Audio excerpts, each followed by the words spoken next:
today's live IELTS class. My name is Adrian and I'm streaming to you from beautiful Budapest here in Central Europe. I hope everybody is having a great weekend so far. This is a question and answer class helping you to crack the IELTS exam. This is a members chat class. Of course, everybody is welcome to watch, and in 90 minutes, we will have an all chat class focusing on speaking part 3.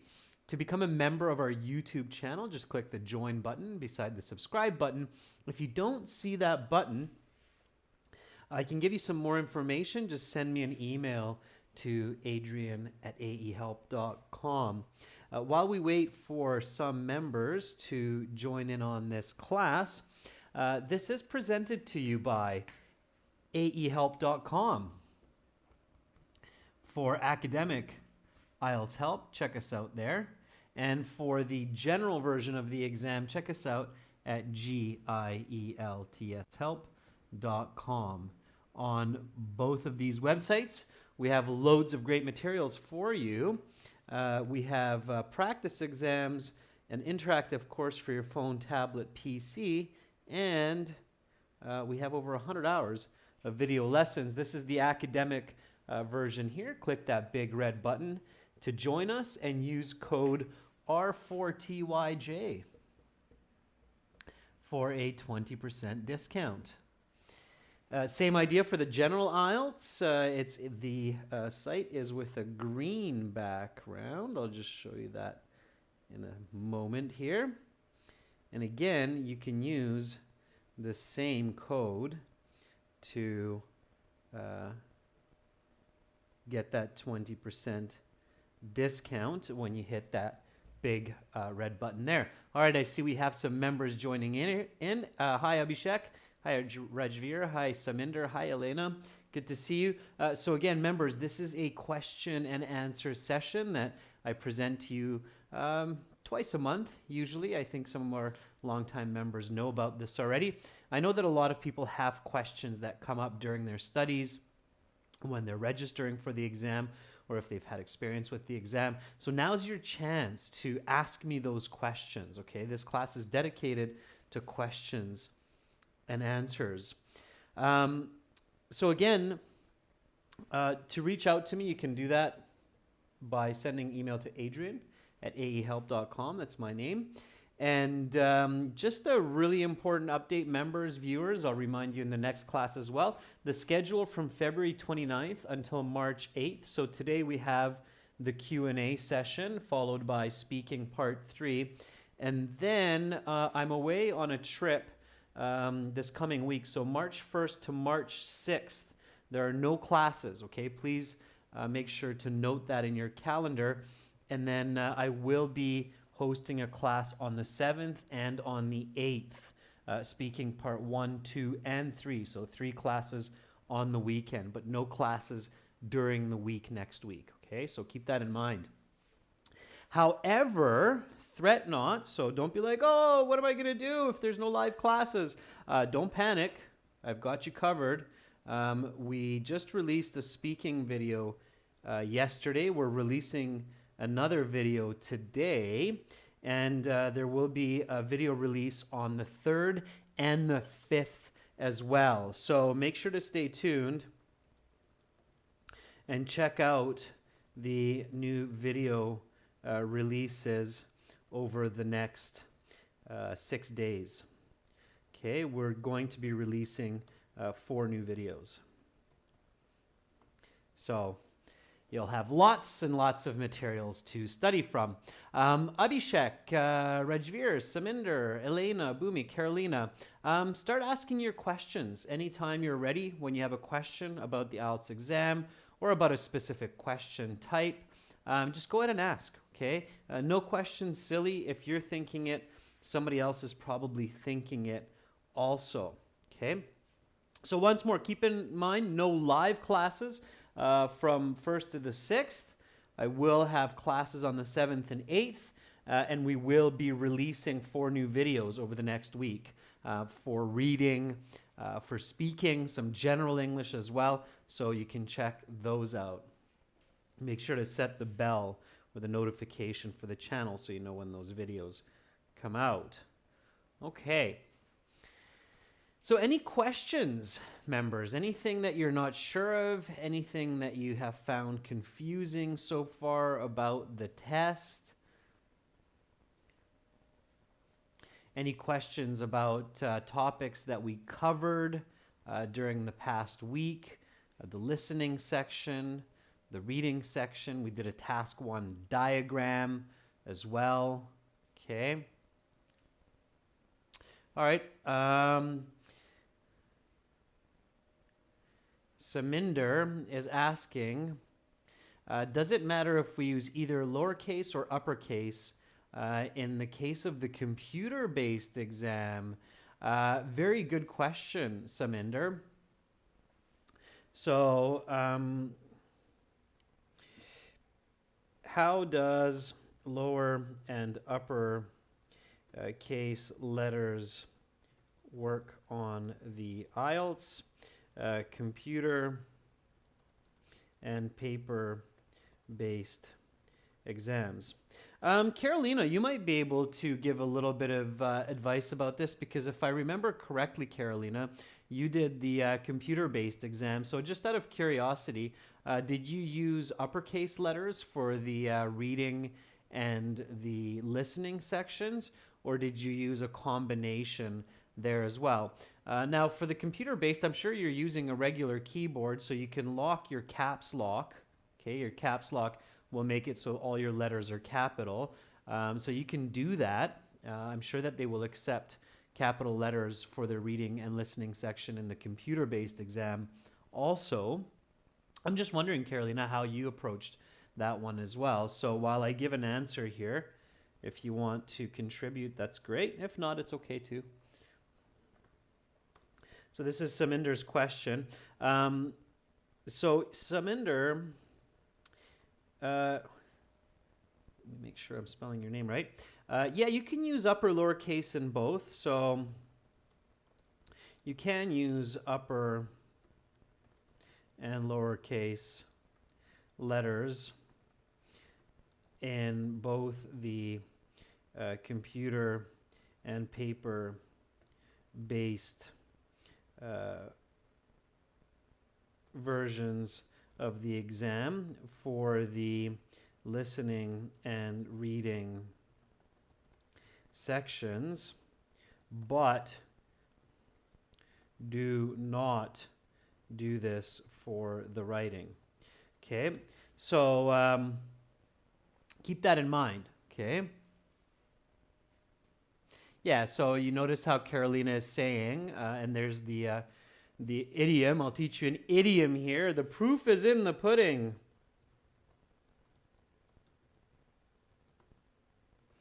So the proof is in the pudding is an idiom, means that reality proves truth. Okay, so reality proves the truth. The reason I'm using this idiom, the proof is in the pudding, is because Carolina just answered your question there, Saminder, with a real case scenario. So Carolina used all uppercase in the listening and got 7.5. So obviously that wasn't affecting the mark. Otherwise, there's no way Carolina would have gotten 7.5. Thank you, Carolina, for sharing that. That's really cool of you. Okay.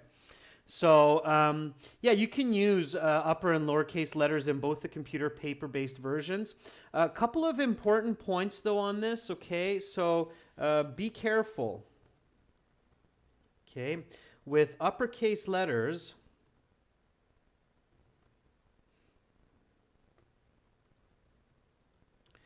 the disadvantages are it's slower.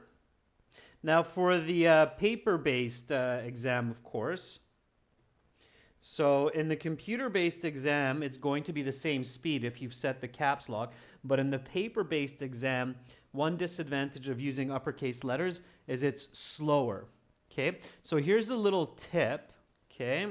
Therefore, use lowercase during the listening and change it to uppercase when you transfer your answers to the answer sheet. Okay, so that's kind of one trick you can do so that you're not losing time. I don't recommend using uppercase in the paper-based exam during the listening because it's slower. Okay, and speed is fast. Speed is important. Otherwise, you'll miss important information. Does that make sense? So one disadvantage of using uppercase, especially with the paper-based, is it's slower. Now, the other disadvantage is it has a higher rate of error for spelling mistakes. And this is for both paper and computer based. So it's proven, okay, it's a proven fact that if you're writing with uppercase letters, there's a higher chance of making spelling mistakes than if you're writing with lowercase letters. Okay, I'm not sure exactly why that is, but definitely it has a higher rate of making spelling mistakes, a higher rate of error there. So those are the two disadvantages. Okay, so keep those in mind when you decide what to do. Again, I recommend, especially for the paper-based, to use lowercase during the listening time, and then during the transfer your answers to the answer sheet, change it to uppercase. That will actually give you a chance to carefully look at your answers when you're transferring. Does that make sense?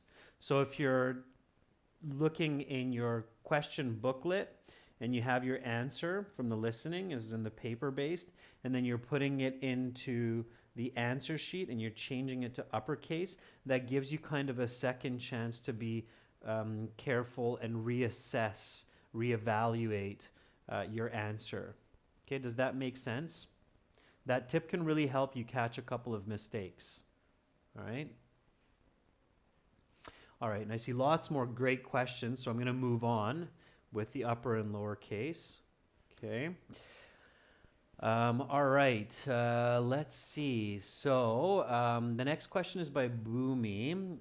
Boomy says, I'm preparing for the general. I need help for task 1 and task 2 because this site is for academic. Okay, Boomy, please go to gieltshelp.com, and we have another YouTube channel. So Boomy says, I need help with the general IELTS. Okay, good.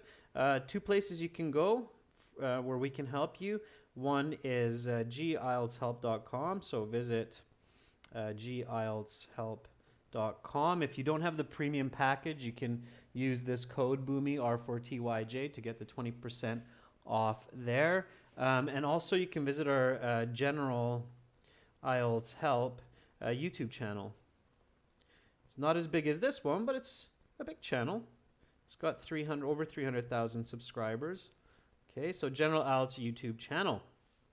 Just type General IELTS into your General IELTS Help and you should find that channel. Okay, Boomy? And then you'll see some Task 1 videos there. You'll see some other Task 2s. Task 2, Boomy, for writing between the general and the academic, it's quite similar. They're both persuasive essays. Okay, so you can visit that channel. Okay. All right. Let's make that an answer. Next one. Good question, students. Keep them coming. Keep them coming. I'll try to get through as many as I can today, okay? All right. Bahumi, I believe is the better pronunciation. Okay, Elena Mori says, I have a question about question type. What should be the tense for answering where the question type can be done like, what can be done to make cities less crowded? Elena, are you asking, is that a task 2 writing question that you're referring to there? What can be done to make cities less crowded? So whenever you're writing, and I'm going to combine a couple questions here because I think that Rajveer has a connected question. So Elena is asking, how or what tense should I use when the question is what can be done to? Okay. And Rajveer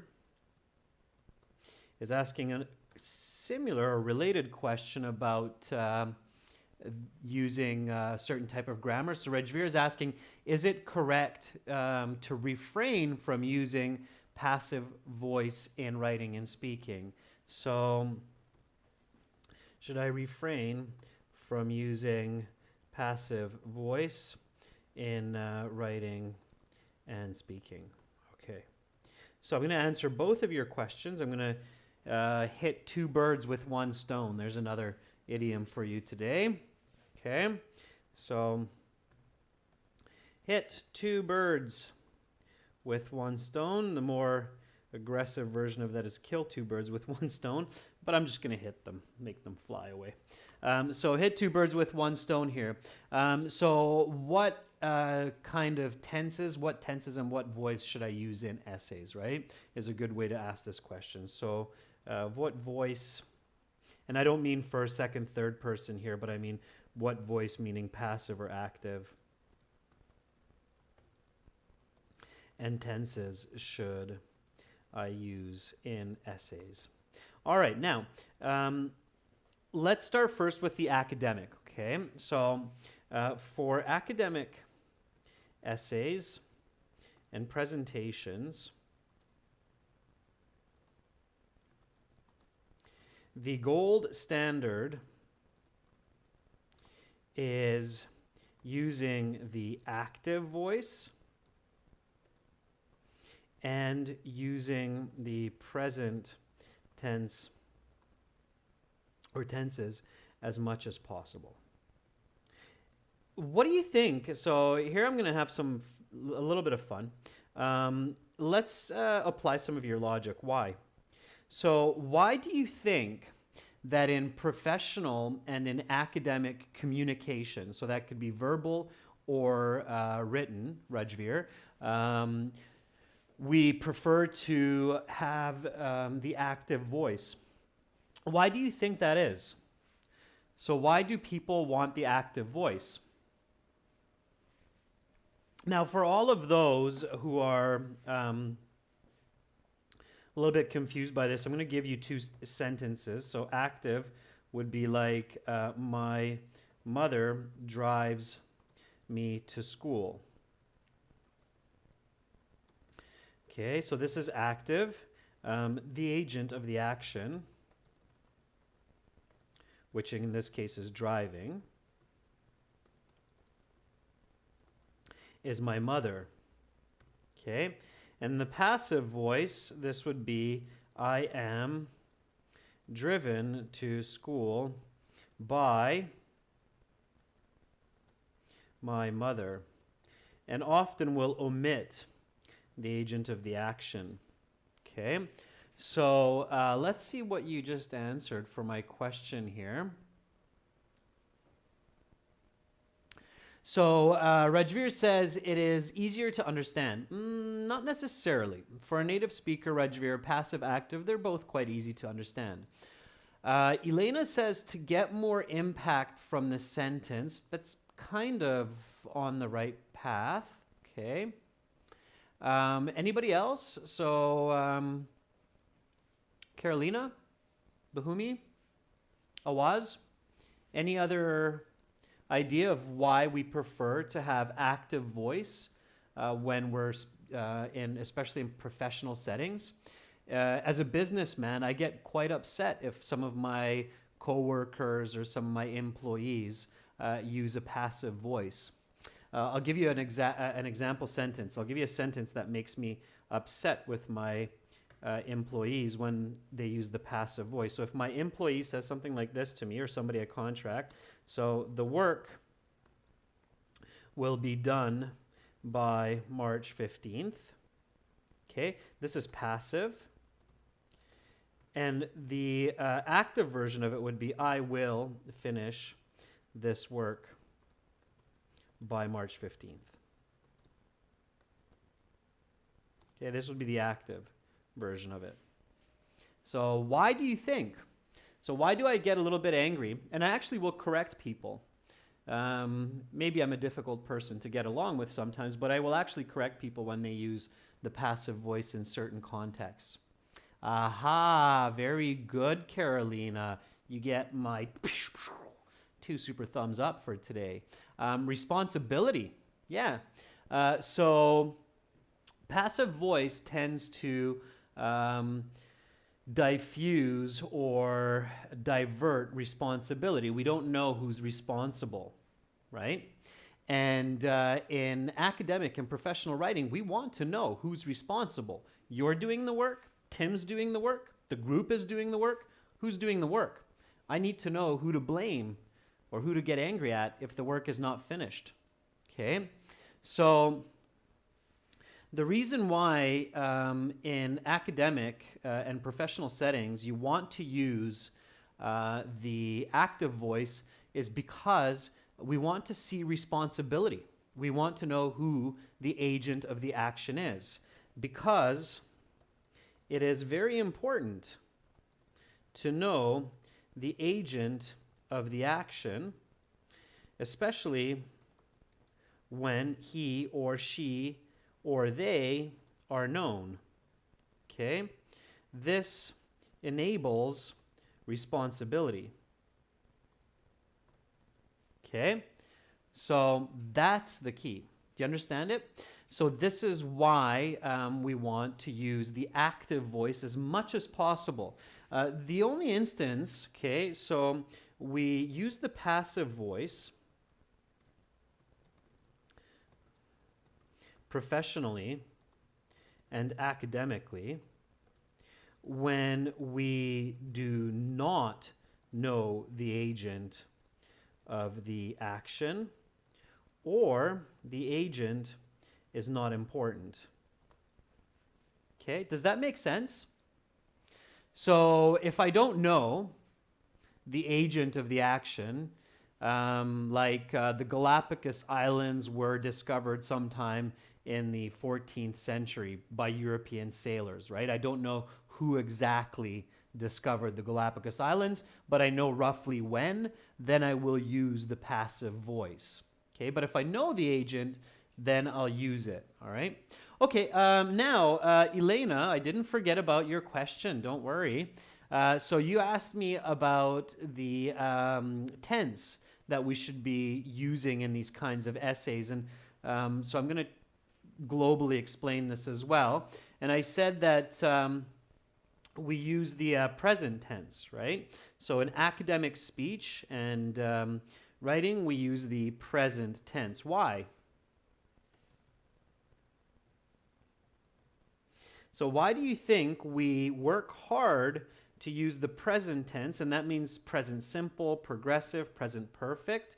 So why does academic and professional communication strive to use the present tense, meaning present simple, progressive, perfect? So why does it strive to use the present tense as much as possible? Again, use your logic. So communication is not accidental. The more that you master communication, the more that you control your tenses, passive and active voices, the more powerful you will be in controlling the world around you. Okay?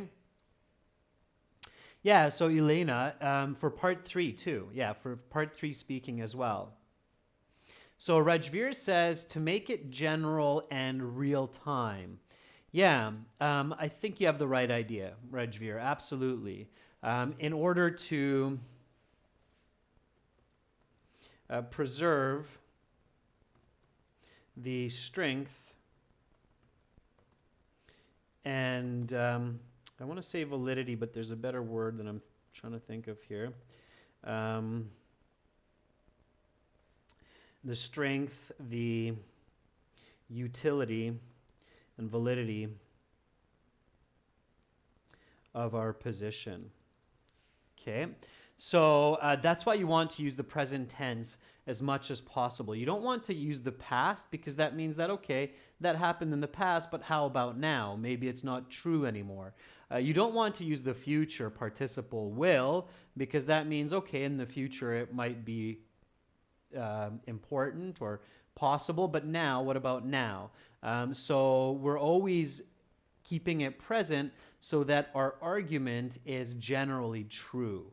Okay, so you definitely have the right answer there, or you're on the right path, Rejveer. So Elena's original question was, where is it? What can be done to? I'll find it in our chat here as well in a second, Elena. Just give me a moment. So what should be the tense for what can be done to make cities less crowded? Okay, so let's take that specific example. And this will answer both. So the question is, it's a very good one, students. So what can be done to make cities less crowded? Okay.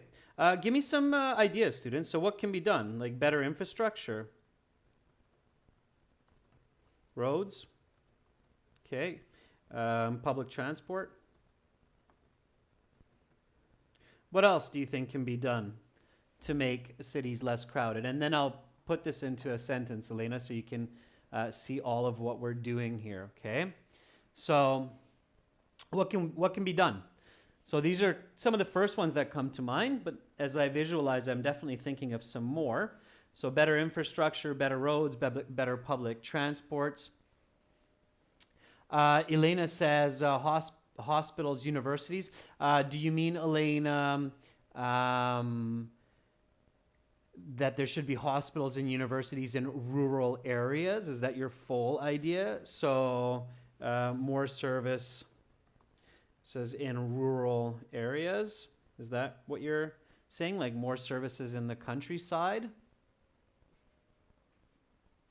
Okay. Anything else that can be done?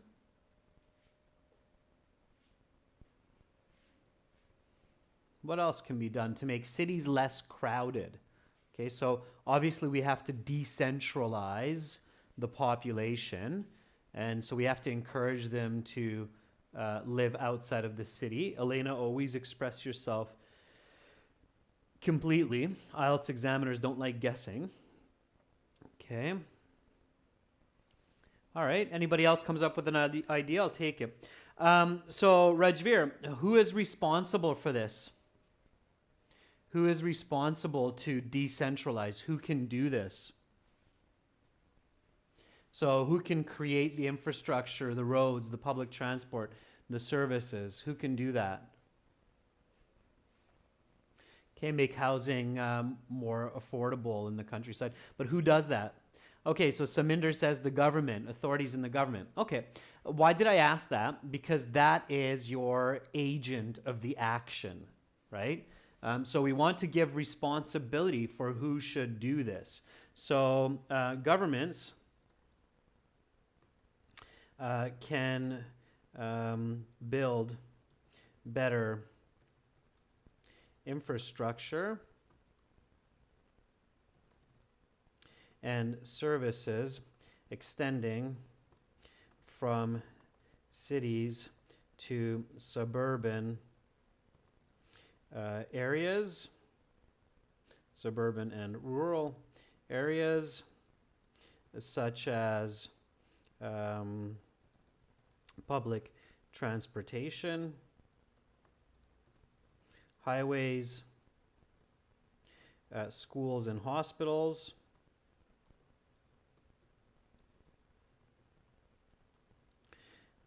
which encourages, okay, watch this, will encourage people to know, right? So which will, so I'm combining both of these elements that Elena and Rajveer asked. So which will encourage people to know, because that means that it happens in the future. Remember what I said. You want to make it present so it's urgent and important to us now, not in the future.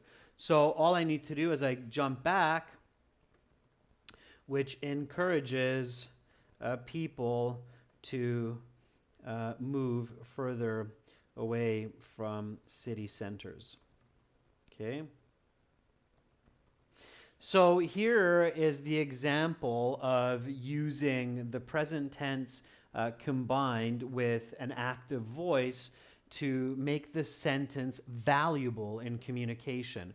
We know the agent of the action, and we know that this is some information for now, not for the past, not for the future. So governments can build better infrastructure and services extending from cities to suburban and rural areas, such as public transportation, highways, schools, and hospitals, which encourage people, it's plural, right?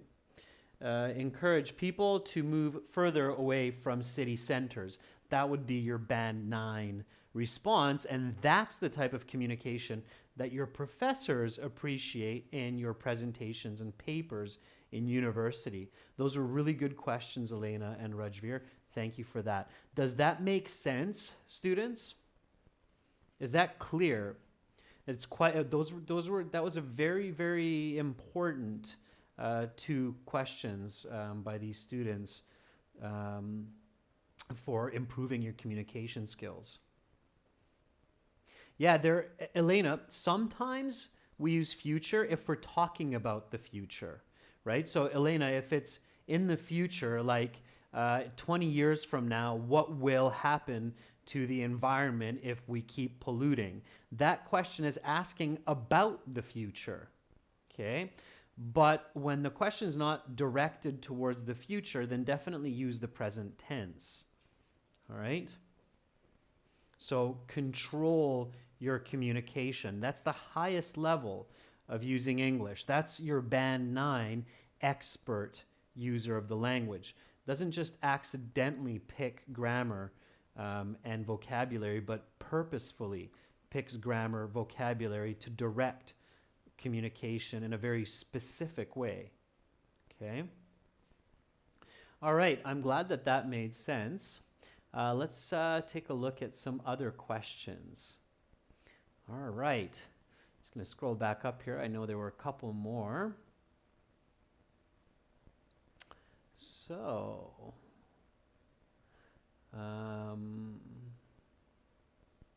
Carolina has the next question. Hope you're still here, Carolina, with us.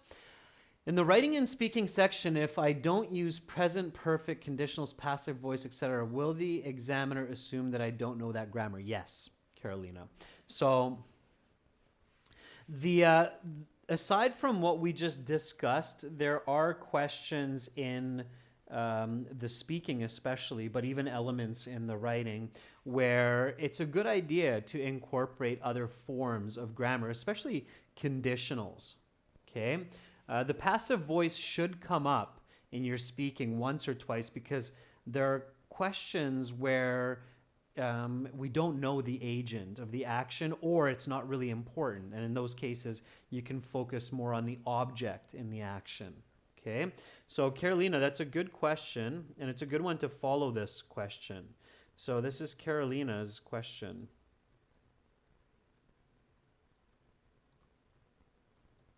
So if I do not use complex and compound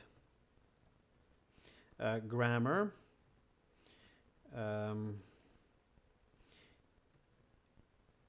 as well as different tenses.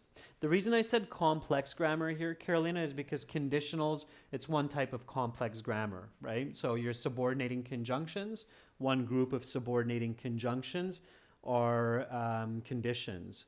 So in order that, if that, when that, right? So that's the conditions, right? But if you don't use them, so if I don't use complex compound grammar as well as different tenses in the speaking and writing sections, will the examiner assume that I'm not competent using this language?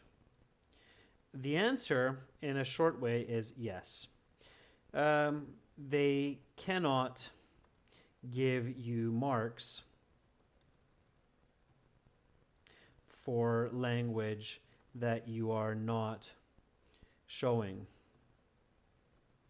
Okay, so a little bit more here. Even if you appear to be fluent in English, your grammar range and accuracy score, as well as your coherence score, will go down significantly. Definitely, in order to get those higher band scores, you have to show that to them.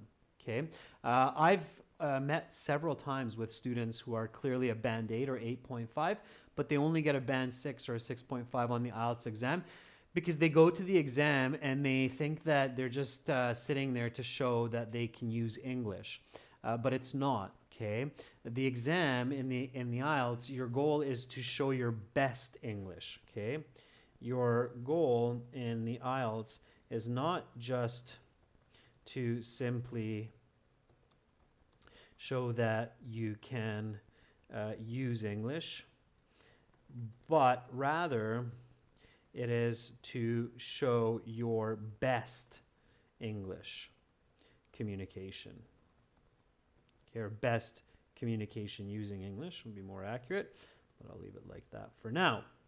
Does that make sense, Carolina? So the examiner might assume that you know that grammar based on your fluency, but if you're not showing it, they can't give you the points. Okay? Cool. Thanks for the thumbs up. All right, let's see. So yeah, you have to show your knowledge of English. Absolutely. Okay. Saminder is asking, I have my IELTS speaking examination on the 2nd of March. Can you tell me some last-minute tips to prepare well? Okay, Saminder.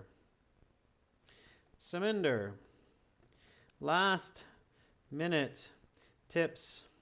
Let's make it a question. What are some last-minute tips before my speaking exam? All right. So, Saminder, answer. Make sure to speak English only on the day of your exam and even the evening before. Okay. So let's say that well, let's not say it because it is. So your exam is on Monday, March 2nd, right? On Sunday, tomorrow, Saminder, tomorrow evening, you should be using English only. If your family doesn't speak English or doesn't use English, just tell them that, guys, I'm just going to use English with you, even if you don't understand what I'm talking about. Because I have to keep my mind in English as much as possible. And in the morning, definitely use English before you go to your exam. And then 2 tips, prepare your mental checklist of points to pay attention to for your interview. Okay, so Saminder, if, for example, you often forget to include examples in your answers, then you should put that on a piece of paper. Include examples for many of my part 1, 2 answers. And then you should have about 4 or 5 points that are your weaknesses when it comes to the speaking interview. And 5-10 minutes before you go into the interview, review those, kind of keep them in your head, and then when you're in the interview, hopefully you'll focus on those a bit more and make up some points, okay? So prepare your mental checklist. And then the last point, of course, is just relax and do your best. I know that's cliche, but students get really nervous. You paid to be at this exam. The examiner's getting paid to examine you basically from your tuition. So be confident and comfortable, okay? Those are my key tips for at this point before your exam. Don't worry too much about grammar or vocabulary, Saminder. In 48 hours, there's just not much that you can do with that. It's more the mental attitude. Make sure you get good sleep. If you're really nervous, okay, if you are very nervous and cannot sleep, then do some tiring activity. Why can't I spell that? Anyway, tiring activity such as swimming the day before. So if you're super nervous, Saminder, then tomorrow go to your swimming pool, go for a swim, and tire yourself out physically so that your mind can rest. Okay, physical exercise is a good way to relax and put your mind at ease, so you get a good night's sleep. All right. Okay, next question is from Abhishek. Abhishek says, how can I make my introductory paragraph more attractive and gain more band scores in writing task 2, as in the lesson, the introduction, a hook, background, thesis?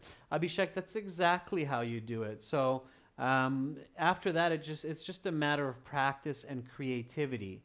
So you need the hook, you need the background, you need the thesis, and then you need to think how to express the idea of the answer in such a way that it's interesting for your readers. Think about what is interesting for you, what would catch your attention, okay? But don't overdo it. Make sure you don't confuse your reader, okay? That comes with practice. So that is the creative part of writing, and that comes with writing lots and being imaginative, okay? So that's the simple way to answer it. So Abhishek is asking, how can I make the introductory paragraph of my task 2 essay more enticing? Okay, enticing, that's the word for kind of catching the interest of your reader, okay? Enticing, okay? The simple answer is this is where imagination, creativity, and creative thinking come into play with practice. Okay, it's kind of like Abhishek. It's kind of like I can show you how to paint a painting. So, what are the techniques for painting a landscape? Starting with the back or the base paint, then starting with the background, the sky, and then moving forward the mountains, and then coming even more forward the foreground. So I can explain to you the structure and content even of the painting, but what kind of a sky or what type of a mountain or tree you're going to paint, I can't tell you that. That's up to your creativity and imagination. Okay, so practice will definitely help. All right. Okay, students, members, I'll stop there for this Q&A session today. Those were some really, really good questions. If I didn't get to your question or you had some more questions, you can always send me an email, all right? And I will definitely do my best to give you a useful answer. Adrian@aehelp.com, okay? And coming up in about 45 minutes, we'll have another speaking part 3, okay? Also, again, remember, just a reminder, no classes next week until Saturday, but there will be some new HD videos released to the channel, just like yesterday with that new speaking candidate from the UK. Check that out if you haven't seen it, okay? And for everybody who's watching, to get quality materials, tested and true strategies for the exam, for the academic, visit and join our premium package at aehelp.com. And for the general, visit and join our premium package at gieltshelp.com. You can use the code R4TYJ to get a 20% discount. Rajveer, you're very, very welcome. Some really nice questions. Thank you for those, students. Bye for now, and hopefully see you in about 40 minutes.